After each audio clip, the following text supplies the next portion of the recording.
And welcome back. You, for some reason, are watching me watch Norm Macdonald videos. If this is your first time on the channel, it has been documented on the channel on my newfound obsession behind Norm Macdonald. The original intent was for me to just react to comedy that I've never seen. For some reason, I've never watched a lot of it. And do it all on the treadmill, but again, we just can't stop checking out these videos. And with all of this, y'all then keep recommending new and new videos, and it's just been a fun ride, man. So I really appreciate you coming by again and checking this out together. Hit like and subscribe if this is your first time, so you can know whenever we put out one of these or some of the other reactions we're going to put out. Again, we are trying to diversify, but it is hard to break an addiction, if you know what I mean. I'm addicted to Norm right now. So it is what it is. Also in the link below, you can find how to donate to the channel, how to donate to baby number 2 on the way, whatever the freak you want. But regardless, man, just happy you're here. Hoping you feel appreciated and encouraged to walk some more and keep getting healthy. Without further ado, yes, I finally got a sweater from the I'm Not Norm channel. It's weird how much content of my that I watch in my life that I get from there. So anyway, here we go. The Dirty Johnny joke. Don't know why y'all keep recommending this, but here it goes. Let's see what the frick's going on. Come on now. Okay. Well, I can tell a joke. Go for it. Yeah, please do. This is what we're looking Please. for. Yeah. There was a little boy in school named Dirty Johnny. Now, he's not dirty in this joke, but he'd always be a hellion in class, and the teacher didn't think much of him. So the teacher has a project, or not a project, but an in-class thing. How did it go again? She says, now, this is what you're going to do here, class. I want you to stand up. I want you to stand up and tell the class what a story from your life, and then afterwards say the moral to that story. So a girl puts up her hand. Yes, Becky, what's your story? So Becky stands up. She goes, my dad works for the hatchery here in town, and what happens was he got about 15 eggs, and he put them all in one basket, all in the same basket. So he put all his eggs in one basket. And he put it on the horse and buggy and drove back home. And by God, Becky says, the bouncing and all the eggs broke. Well, that's a good story, the teacher says, but what would the moral be to that?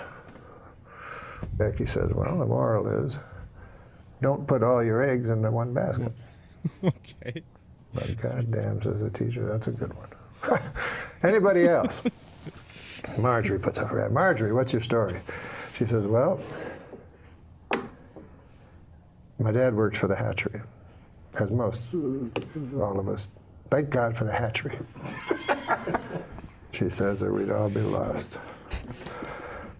But anyways, my dad knows that eggs become chickens. And so he was counting his chickens, and he added in the eggs, you see. And then he put them on a horse and buggy to go to town, and they all broke. Well, what's the lesson to that? The teacher says she can't understand. And she says, well, don't count your chickens before they hatch out of an egg. So the teacher says, that's a great one, too. Anybody else? The frick is this going? You know, Dirty Johnny has his hand up. Oh, boy. Here we go. So the teacher's like, holy God, I don't want it. But on the other hand, I made an oath to every child, should I suppose I gotta. All right, Dirty Johnny, what do you have to say? Johnny stands up. Stories about my Uncle Terry.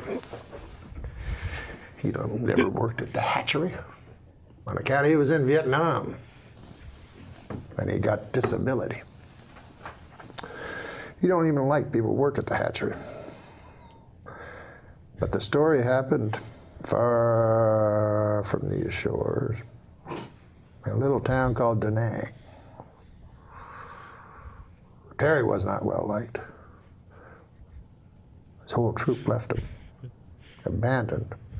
And he woke up in the weeds, and all they left him with was 3 bottles of Jack Daniels, some weapons. Terry stood up and downed 1 bottle right away. Said, if I'm going out, I'm going out. He took his Balishnikov and a couple of Glocks and his 2 bottles, and away he went. He found a town. And he didn't know if it was Charlie or if it was one he was sent to protect. Just FYI, I But don't know all why he I'm knew laughing was also. He had hate in his gut. So he started firing.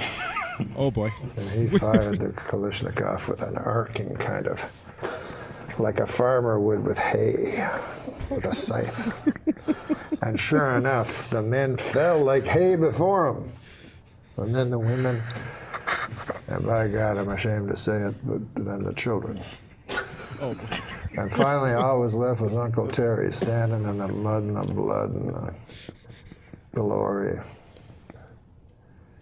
And he touched his pants, and it was wet, and he said he was ashamed. He felt shame, Uncle Terry, for he'd pissed himself. Well, he touched it again. It was not urine at all, but ejaculate. And Uncle Terry felt pride where shame once was. And the teacher's like, good Christ, what kind of a story is that? What the hell is the moral to that? Well, he says, when Uncle Terry's been drinking, you don't fuck with him.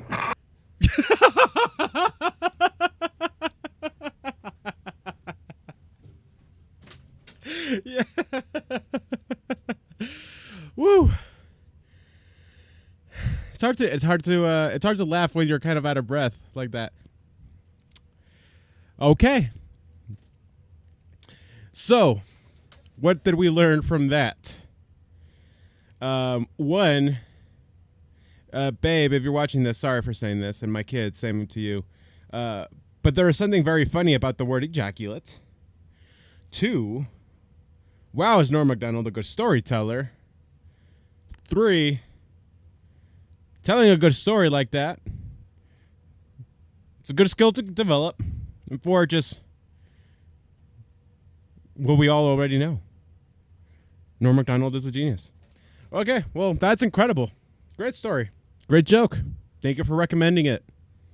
I hope you enjoyed watching this. Keep the suggestions coming, y'all. This is just such a good time. I believe in you. Thank you for everything.